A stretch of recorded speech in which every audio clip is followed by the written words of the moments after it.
So it's just about time for the holidays, and I figured that I would treat myself by talking about one of my most favorite games of all time, Outer Wilds, and more specifically the DLC, Echoes of the Eye. I've always felt like the DLC in this game is such a great example of subtle and well-designed tutorialization that I just really want to break it down and admittedly kind of gush a bit. After all, good tutorials are kind of hard to design. You have to dance on the razor's edge of being informative enough to teach the player while still keeping the player's attention and avoiding coming off as too handholdy or obnoxious.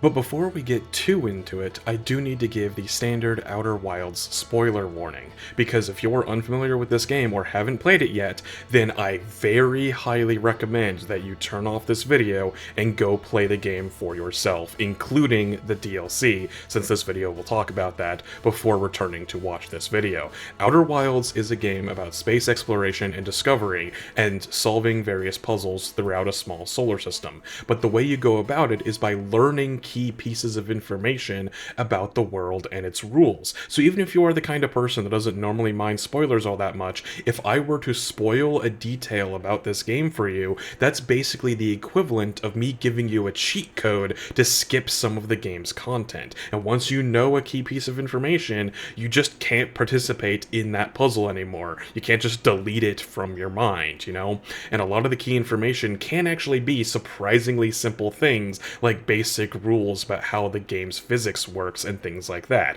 So yeah, go play Outer Wilds. It's an amazing 10 out of 10 game. So if a fun space exploration and puzzle solving game sounds like a good time to you at all, I highly recommend you go in knowing as little as possible about the game and go play it before returning to this video. And as for the rest of you, don't forget to like and subscribe if you enjoyed this video. Anyways, now that that's out of the way, let's talk about the clever tutorial that exists within the first few moments you spend on the Stranger, which actually starts off by railroading the player pretty heavily, but it does so in a really clever way that I think most players won't pick up on their first playthrough. See, Outer Wilds is normally a very open-ended game. You can visit basically any of the major locations like Brittle Hollow or the Ash Twins and whatnot in pretty much whatever order you want at any time in the game. So the game is usually designed in such a way that you can approach these locations from any angle and are expected to just kind of figure things out as you go. But the DLC is a little bit different. Not only is it focused on just one singular big location, but they also introduce a lot of new ideas and mechanics just for this last zone, and as a result, they need to implement another tutorial just for these new mechanics so that the player isn't fumbling around too much, having no idea what they're doing for too long. But for the DLC, they disguise the tutorial by framing it in much the same way as many of the puzzles you'd find elsewhere in the game. For one, they don't actually tell you where the DLC is located. The only clue that you're given is they added a new exhibit to the museum. This leads you to a fairly simple but mysterious puzzle that takes you to the new radio tower location on Timber Hearth, where you discover a mysterious undocumented object in the solar system captured on film by the Deep Space Mapping Satellite. From there, you need to fly out to the satellite, find the point in the orbit that matches the angle the photograph was taken from, and use that angle to finally locate the Stranger. From there, you get this great moment where you see a shadow slowly engulfing the sun more and more as you get closer to the Stranger, until you can't see it at all, until finally the Stranger is properly revealed to you as this mysterious new location. It's so well done, and it builds such a great amount of tension and intrigue before you've even entered the DLC proper. But let's rewind a bit, because this relatively simple puzzle that I just described is actually doing a lot of heavy lifting behind the scenes to make sure that the player is set up and primed to enter the Stranger in a very specific way at a very specific time so that they can experience the tutorial properly in the first place.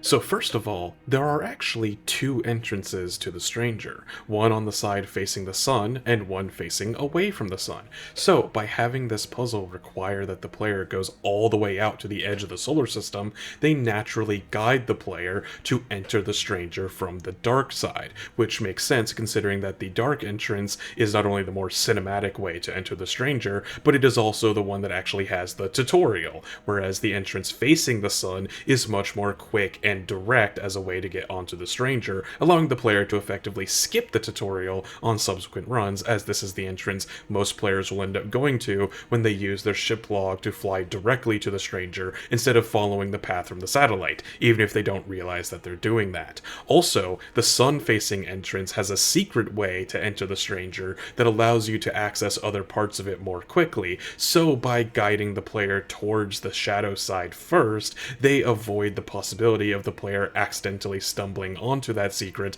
and skipping the tutorial without realizing it. So the intro puzzle guides the player to the right location. But, as always in this game, time is an important factor too, and the puzzle also guides the player to enter the stranger at a very specific time frame. See, the angle that you need to position yourself at with the mapping satellite only happens once in the time loop. It only happens near the beginning of the loop at around 3.5 minutes in. This makes it so that regardless of how long it takes you to solve the initial radio tower puzzle, you'll likely need to start a fresh loop from scratch in order to actually navigate to where you need to be at with the deep space satellite. And from there, once you spot the stranger, it still takes about another minute or so to actually fly into it and land in the shuttle bay. So the puzzle very specifically is designed to not only get you to the back entrance of the stranger where the tutorial is located in the first place, but to also get you there at almost exactly 4 minutes and 30 seconds into the 22-minute time loop. Now, the timing is so important because, like most of the other locations in this game, the stranger also has a very significant timing-based element to its geography. In this case, there is a dam that breaks and floods most of the map, completely changing the entire landscape around 13 minutes into the time loop, or just over halfway through. So they don't want players to be able to show up to the stranger for the first time after the dam has already broken, because again, that would just kind of ruin the tutorial, and it would also make for a fairly weird first impression. In fact, they actually hard lock the player out of accessing the stranger after it gets flooded, because both airlocks will become covered in water after the dam breaks and will no longer open to the outside. But they also don't want the player to enter the stranger immediately in the time loop. They want to position the player's entrance just late enough that they can get through the tutorial so that they can then experience the dam breaking firsthand, giving the player a few minutes to explore before they get to experience the visceral feelings of massive tidal waves suddenly approaching them out of nowhere. So that's why the opening puzzle is designed the way it is. It puts you on the stranger at the correct entrance almost exactly 4.5 minutes into the time loop, giving the player roughly 7 to 8 minutes to explore the rest of the tutorial and to start exploring the stranger itself before the dam then breaks to change things up a bit. And I think that by framing this entrance as a puzzle to be solved with such a very specific solution, players don't even realize that they're being railroaded. They want to solve the puzzle to uncover the new location after all, and they obviously don't know anything about the stranger before they get to it. So the player has no way of realizing why entering the stranger this specific way, or why the timing of their entrance is so important, or even that there is other entrances that they could be using to skip this tutorial. It's a really clever way to frame and prime the player for this tutorial that they don't even realize that it's happening. But okay, we're finally on board the stranger itself at this very specific time that the game wants us to be here. So now let's actually look at what the game does to teach the player about the new mechanics from this point on. For one of the first things that the players will encounter after they finish gawking at the strange architecture is this writing on the outside of the airlock. It very clearly looks different from any kind of Nomai writing that you've encountered before, and it's even portrayed in a different color the further set it apart. And naturally, when you try to scan and translate it, your translator will explicitly just say that it doesn't recognize the language. Now, I think that the intent of this is to show the player that they will not be getting information the same way that they usually have up to this point. Everything before now has been mostly exposited by reading Nomai text at various locations written by a wide variety of characters, but things on the stranger are going to work differently. Now, some players I've seen misinterpret this as simply needing to find something like a guide or a translation key or whatever in order to unlock the ability to read this text. However, I think that that is still a good mindset for the tutorial to put the player in, because it at least still conveys that reading text is not going to be giving them information for now, and it primes the player to at the very least be on the lookout for some other means of getting information in the near future. Once the player is finished analyzing this text, the next step is of course to enter the airlock itself. This part of the tutorial is very crucial because it's the part that teaches the player how important that light and their flashlight is going to be for this part of the game. The airlock is fairly dark and it has this weird looking statue thing in the center, so naturally players are going to try and turn on their flashlights to get a better look at it, which inadvertently will activate the statue and seal them in the airlock. So now the player is literally locked in a room until they can figure out that they can use their flashlight to activate or deactivate the statue until it finally lines up the various bars around the doors so that they can enter the stranger proper. So you literally cannot progress from this room until you learn that you can use light to at the very least turn things on and off, because the door won't do so until you turn off your light at just the right time. This can be a really good tool for helping teach players simple mechanics. You actually see this a lot in Nintendo games. Like, for example, most modern Mario games and other platformers will start you off at some lower elevation because they want to force the player to realize that they can jump so that they can use it to get over some kind of starting ledge before they make any progress in the rest of the platformer. Another example of this is during that intro to Mega Man X that Egoraptor talked about on Sequelitis all those years ago, where you fall into a pit and then you can only escape by realizing that you can wall jump to get out of it. As long as the mechanic is simple enough, this kind of locked room scenario can be a great way to teach a player a simple mechanic by almost phrasing it like a small puzzle in and of itself that they have to solve to escape the situation that they've now found themselves in. Not unlike how Outer Wilds previously used a puzzle to get the player on the stranger in the first place. Getting back on topic, though, now that we have opened the airlock and we're finally on the stranger proper, but once again, we have found ourselves locked in a dark room with almost nothing in it. So, naturally, if it's not already on, we reflexively turn on our flashlights and look around. The only things in this room are a bunch of pillars with a switch just behind them. Now, these pillars react to light just like the statue did in the previous room, although they don't seem to obviously do anything right away when we shine our lights on them, but they do at least light up. And this room is designed in such a way that it's just long enough that if you start off with your flashlight on right at the entrance, it just barely isn't able to reach and activate any of the pillars. But as you walk closer with your light on, it'll activate the pillars one by one, which shows the player that these things don't just activate with any amount of light. You need to be fairly close to them and shine your light on them very directly in order to turn them on. Although, again, we still don't really have any idea what they're actually doing just yet. As far as we can tell so far, they just light up and start humming when you shine your light on them. So, naturally, we move on to the only other thing that we can interact in this room, which is the switch just past the pillars. Now again, the game does something really subtle here. Most things in the game you can interact with, you can do so from a very wide angle. But this switch in particular was coded to only be activated when you are standing directly in front of it, in between all of the pillars. And this is of course because when you activate the switch, it drops the floor out from under you, and they want the player to fall down with it. If you could activate the switch from a wider angle like most of the other switches you encounter later in the game, then there's a chance that the player could accidentally activate it while not standing in the right spot and just have the raft fall out without them coming with it. Now, this is again a very well designed and subtle trick. The game already naturally leads the player to interact with the switch at the right angle thanks to its positioning in the room and how there's literally nothing else to look at beyond the pillars and this switch. It's more just a failsafe to make sure that a player who is a bit more exploratory doesn't end up wandering around the room and activating the switch from a weird angle, and thus causing the raft to leave without them.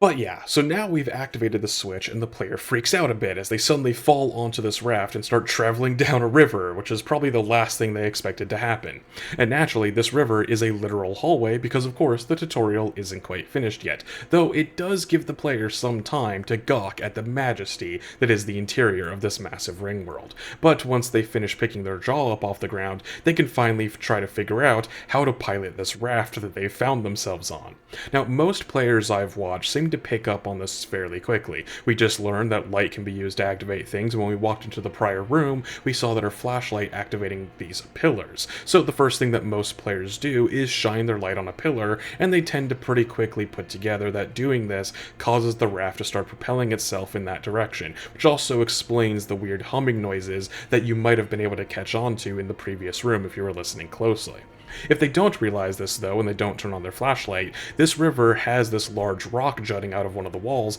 that is positioned very specifically so that if you do literally nothing, then the raft will get stuck against it and be unable to move. Now, the player could use this as a sign to just jump out of the raft and into this raging river on this mysterious new world that they find themselves in, but I find that most players end up taking the time to instead figure out how to propel their raft properly, seeing the alternative as a rather reckless course of action.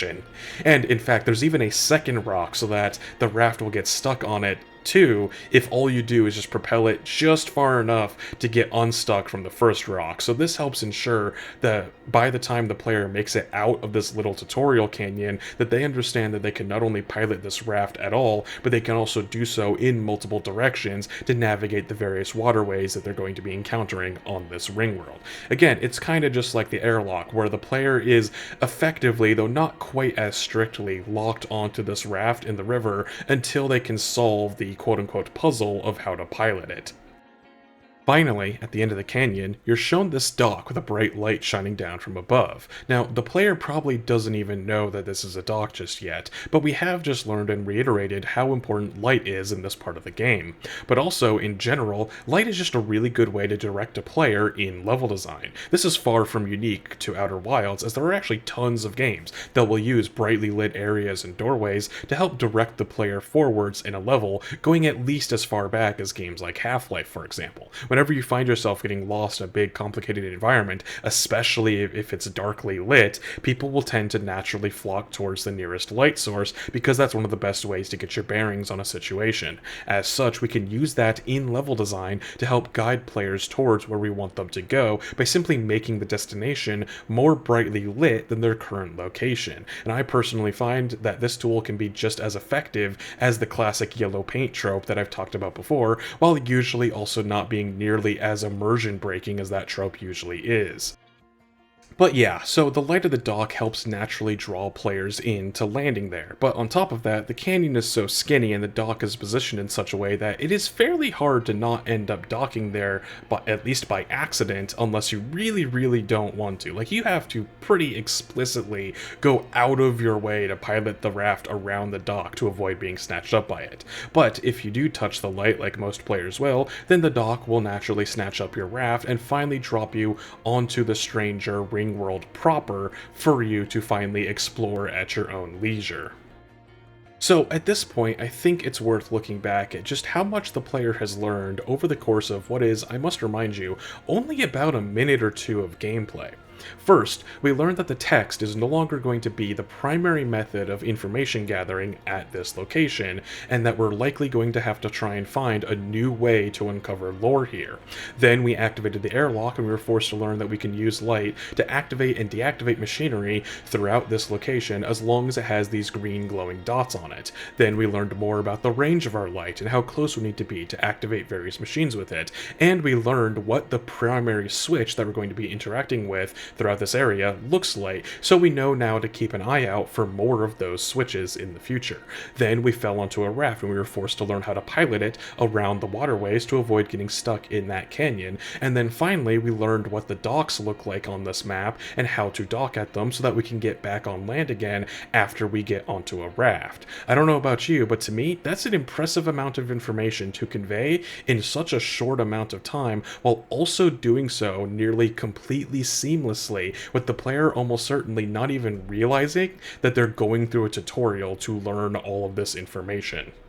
Now, technically, this is the end of the explicit tutorial. From this point on, the player is much more free to start exploring this new location however they want. They could easily go off in any number of directions, exploring various buildings, getting back on the raft, and sailing around the ring world. Nothing is stopping the player from just going wherever they want to now. But I do think it is worth going over this first area that the player finds themselves in after the tutorial, as it does continue to do some clever things to continue directing and teaching the player some new mechanics.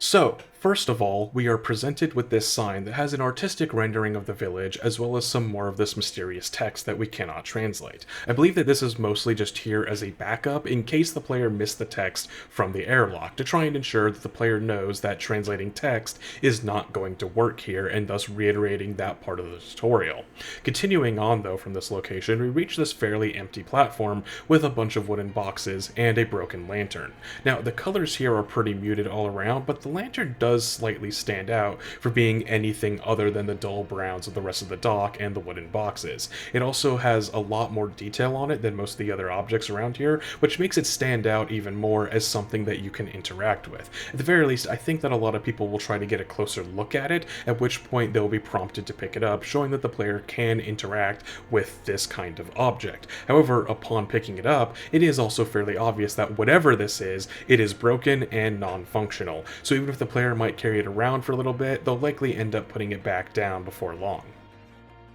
After that platform, we then enter our first abandoned building, which for our purposes mostly just serves as set dressing. It does provide some interesting environmental lore that the player could use to deduce some information about the people who lived here and a painting of what they looked like, but in terms of tutorialization for the gameplay, there's not much to go over here. But the next location we reach along this path is our first theater. Entering the theater, it is once again a very dark location, so many players will naturally turn on their flashlight as they walk up the steps into the theater proper, and turning to look towards the screen will likely cause them to also accidentally activate the door's light sensor, which once again shows the player that this is yet another light reactive element. But even if they end up going around and approaching the theater from the front, where it's much better lit, you can very clearly see that the sun imagery on the door is that same green glassy texture as the other light reactive elements that we've encountered before up to this point. So it's just a matter of using what you've learned up to now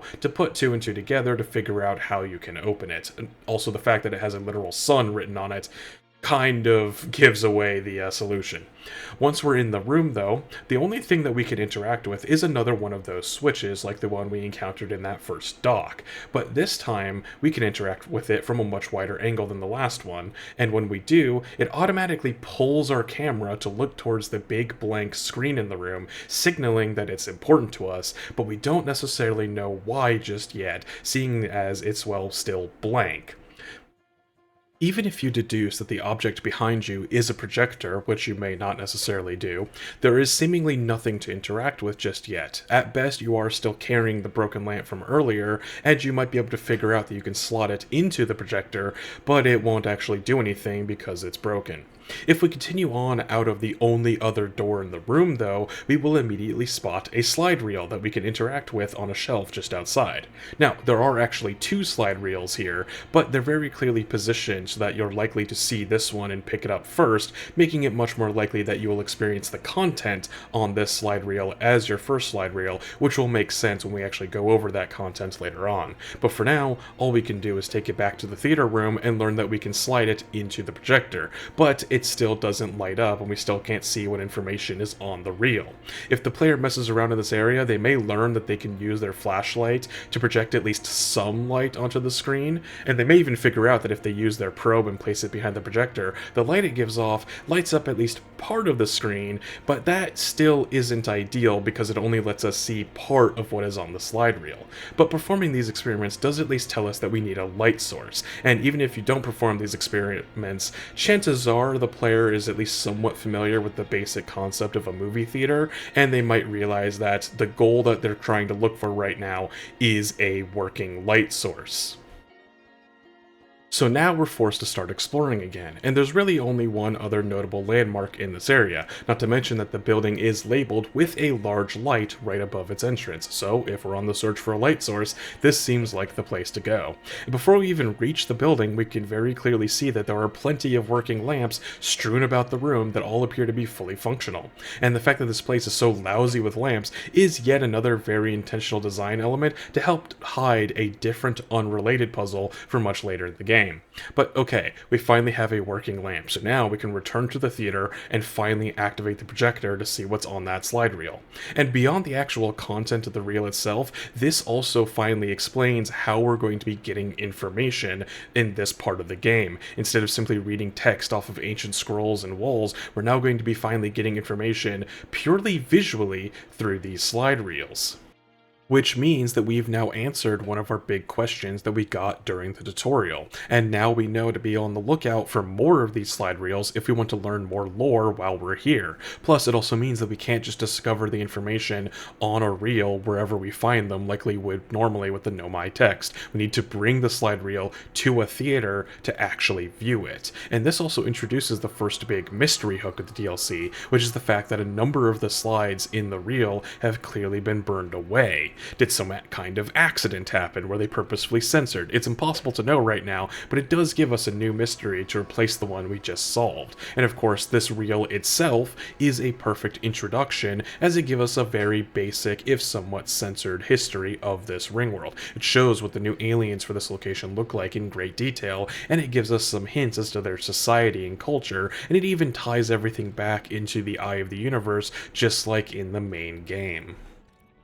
But yeah, now I think we're really at the end of the tutorial. Now that we understand how the projectors work, know what to start searching for more lore, and we've pretty much explored all of the main buildings at the starting location, the player is free to go off and explore the rest of the ring and start uncovering the rest of the mysteries of the universe. Although, there is just one more thing. Right, so as I mentioned at the start, the tutorial puts you on the ring at around 4.5 minutes in, and by the time you get through the main part of the tutorial and land at that first dock, you're probably at around maybe 6 or 7 minutes into the loop, and there's just enough content to explore in that little introductory town to easily take up the next several minutes of your time. So usually, right around when people either just have figured out how to turn on the projector or are just about to turn on the projector, that's usually when you suddenly hear a massive explosion as the dam that you're standing worryingly close to suddenly breaks and the entire area gets flooded with a tidal wave of water.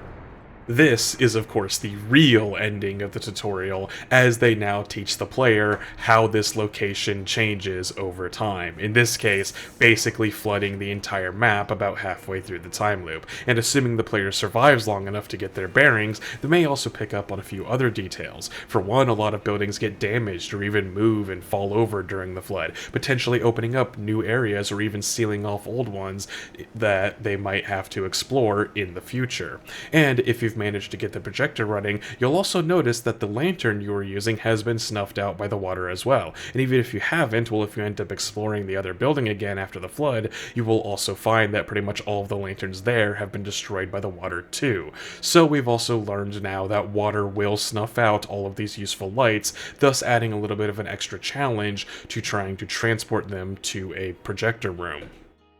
So yeah, now that is actually everything that the game does to teach the player at the start of the DLC. But I do think that this is one of the best intros to a campaign, DLC or otherwise, that I've seen. It does such a good job of conveying so much important information and mechanics very quickly and efficiently, and at no point does it feel like the game is overly tutorializing you or holding your hand to make it uninteresting. Though I will admit it does probably help that this is a DLC for a game all about exploration and discovery, so the player is naturally going to be primed to be receptive to trying to uncover new information just by the nature of the game. But regardless, I do think that there is a lot that you can learn from how this tutorial was designed that could be applied to other games. In particular, the bits with the tutorial frames learning new mechanics as puzzles to be solved, I think is always a really solid solution for at least simple and fundamental mechanics in various games.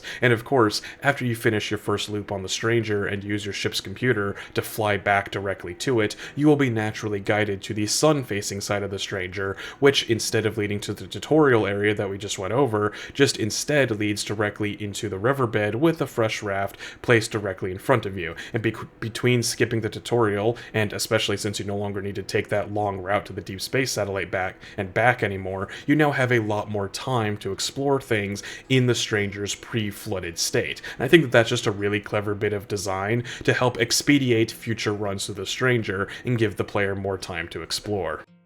But, as always, I am happy to continue the conversation in the comments down below. I mean, I just love gushing about this game, but obviously I don't have many opportunities to do so, thanks to my desire to avoid spoiling anyone and potentially ruining their experience. But since this video has a pretty hefty spoiler warning, I'd be happy to hear about some of your favorite moments of Outer Wilds down in the comments. I really do think that there's a lot of really clever design elements, especially in level design in Outer Wilds, from like the way that the planets are designed to how you're expected to encounter certain elements and the way that they, use gates and keys using information as the puzzle element. It's all just so cleverly put together, and I think that there is a lot that you can learn as a game designer from just playing this game. But for now, if you like the video, make sure to leave me a like, subscribe if you want to see more content like this in the future, and there's a link to my Ko-Fi in the description if you want to support the channel more directly. Thank you all for watching, and I hope to see you all